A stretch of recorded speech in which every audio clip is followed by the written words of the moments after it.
to pull an extra metre on the track. So if someone pulls 90 metres, he's 9 kilos over, he's got to pull a full pull to be equal to someone who's running legally under the weight. No, he changes again. The weight was drunk, Harlan, you can explain that. And when you look at his specifications, it is a TFX heavy, a 540 cube, so that's a specially built heavy, an alloy one. He's run the SQ box, which is especially designed for tractor pulling, and it's own Dana 60 different. It's totally different.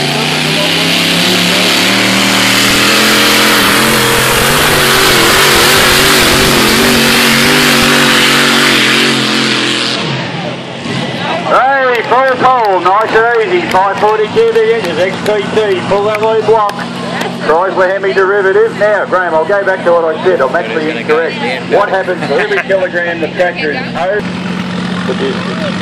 That's correct. Yes, I got it the other way around.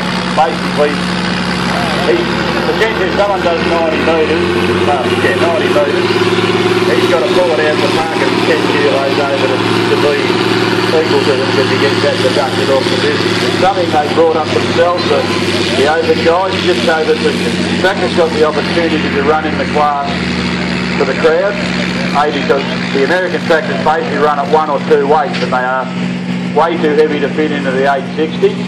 So he may be 8 or 10, 12, 14, 15 kilos heavy. So these 14